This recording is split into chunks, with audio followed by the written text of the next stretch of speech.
Il existe un ancien mythe grec sur Apollon et Daphné. Il l'a courtisée de façon trop insistante et elle a demandé l'aide d'autres dieux et s'est transformée en arbre. Enfin, vous savez, ces mythes, ils n'ont rien à voir avec la réalité. C'est ce que je pensais avant de voir ce qui arrivait aux animaux. C'est facile de devenir une pierre. Restez au sol pendant quelques millions d'années et vous y arriverez, comme ce crabe. Mais comment est-ce qu'on peut se transformer en arbre? Sans demander l'aide des anciens dieux grecs, bien sûr. Parfois, il suffit de bien chercher et au fond d'un parc, vous tomberez sûrement sur un poisson au minimum. Oui, c'est un vrai poisson. Peut-être qu'il y a des millions d'années, il a été piégé dans les racines. Et puis, l'arbre est trop petit pour être aussi vieux. Mais d'où vient ce poisson alors? La réponse est un effet appelé pareidolie. Il s'agit d'une illusion d'optique lorsque les contours d'un objet ressemblent à quelque chose de reconnaissable. Une poubelle souriante, un visage sur la lune, un nuage qui ressemble à un lapin. Bon, vous voyez le truc, non? Hi.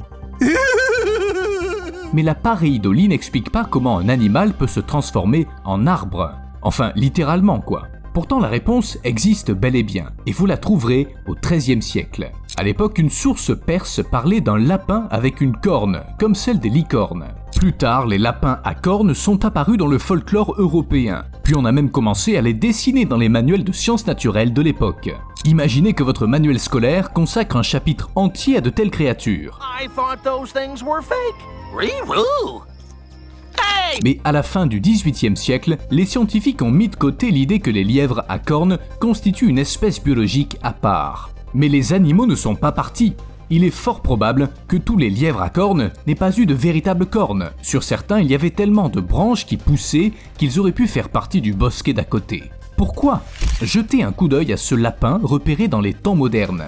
On dirait une souche d'arbre avec des nœuds qui partent dans toutes les directions. En plus, il n'a pas l'air en bonne santé. Mais si vous viviez au XVe siècle et que vous voyez un lapin avec des protubérances sur la tête, vous penseriez probablement qu'il s'agit de cornes. Et très probablement vous décréteriez que c'est une sorte de démon lapin. Car à l'époque, vous n'auriez pas su que ces démons ne sont pas seulement capables de posséder des lièvres et des lapins. Des girafes. Quand vous les observez dans un parc national, vous remarquerez d'étranges excroissances sur leur cou. Elles sont nombreuses, semblent solides et ressemblent à l'écorce d'un arbre. On dirait que les girafes se transforment involontairement en bois sans changer de mode de vie. Elles se nourrissent de feuilles, interagissent entre elles, se rendent à des points d'eau. Au fait, puisqu'elles mangent des feuilles, ça compterait pas comme du cannibalisme? Salut toi, t'as quelque chose autour du cou. Hé, tu vois pas? Juste ici. Non, en dessous. Allons, donnez-lui un miroir. En fait, ces excroissances ne gênent pas vraiment les girafes. Et même pas du tout. Le plus souvent, elles ne les sentent même pas, sauf si l'écorce commence à les démanger, et elles continuent à vivre leur vie. Est-ce qu'elle est moins grande? Ça ne semble pas être le cas. Est-ce qu'il leur pousse des racines? C'est peu probable. Mais c'est quoi en fait? Une sorte de syndrome de Daphné? Ou alors les girafes se couvrent d'écorce parce qu'elles ne bougent pas assez leur cou? Pas exactement. Ces excroissances sont causées par le papillomavirus animal. Les humains peuvent également être infectés par un autre genre de papillomavirus. Le nôtre ressemble à ça. Il se transmet facilement par les microfissures de la peau ou des muqueuses. On dit que parfois le simple fait de toucher un objet contaminé par une personne infectée suffit pour l'attraper. En théorie, les girafes ne devraient pas avoir ce problème, ne serait-ce que parce qu'elles ont rarement à tenir une poignée de porte, voyez, mais le virus se propage tout de même. On pense qu'il se transmet de girafe à girafe par l'intermédiaire des pique-bœufs qui se nourrissent des tiques sur la peau de l'animal. Pratique, pour un peeling, vous obtenez le papillomavirus en prime. Thank you! La même maladie peut être contractée par les bovins, mais l'essentiel, c'est qu'elle n'est pas mortelle. Alors oui, on est d'accord, c'est pas très beau. D'autant plus qu'on sait que ce n'est pas l'écorce d'un arbre, mais plutôt un genre de verrue, et le virus ne menace pas la vie de l'animal. Le seul problème, c'est qu'il peut provoquer des démangeaisons. Le grattage continu de la zone affectée peut entraîner une infection, mais à part ça, les girafes ne semblent pas en être gênées. Peut-être qu'elles s'y sont juste habituées. Je n'ai pas trouvé quand exactement ce virus est apparu, mais il semblerait qu'il ait plus de 420 millions d'années. On pense que les papillomavirus évoluent lentement par rapport à de nombreux autres types de virus. Peut-être que le virus se développe en même temps que l'hôte animal, et dans ce cas la nature ne semble pas pressée. Il semble donc que les seuls à être surpris par ces formations arborescentes sur le corps des animaux, ce soient les humains. Il est peu probable que les chasseurs prennent pour cible un animal infecté, car le trophée ne serait pas esthétique. Et c'est pour ça que les gens aiment la chasse. Les prédateurs sauvages ne s'en soucient pas du tout, car le virus n'affecte en rien la qualité de la viande. Que pensez-vous du papillomavirus sur le corps de la girafe? Vous avez un commentaire?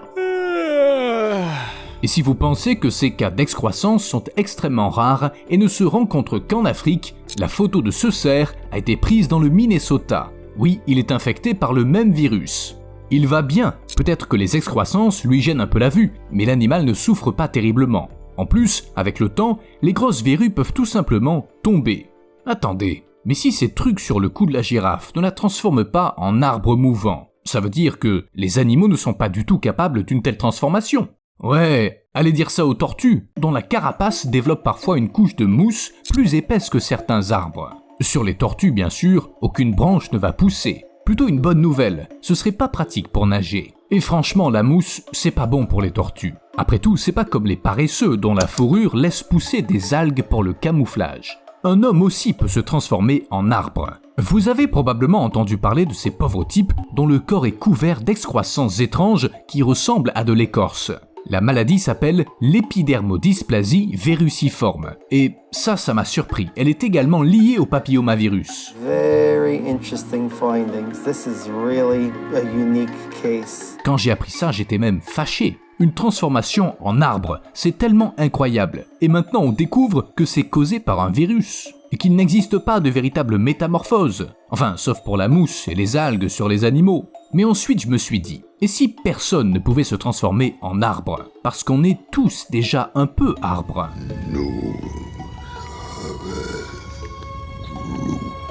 Il n'existe qu'un seul type d'ADN sur notre planète, et toutes les créatures et plantes l'ont en commun. Cet ADN est constitué de seulement 4 bases, l'adénine, la thymine, la cytosine et la guanine.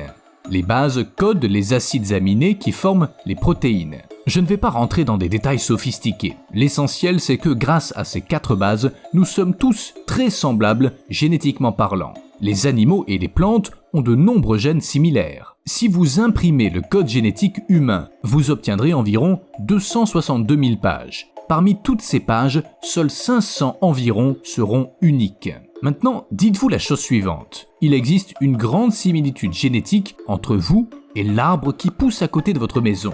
Il en va de même pour un chimpanzé, une souris, une mouche à fruits ou une tulipe.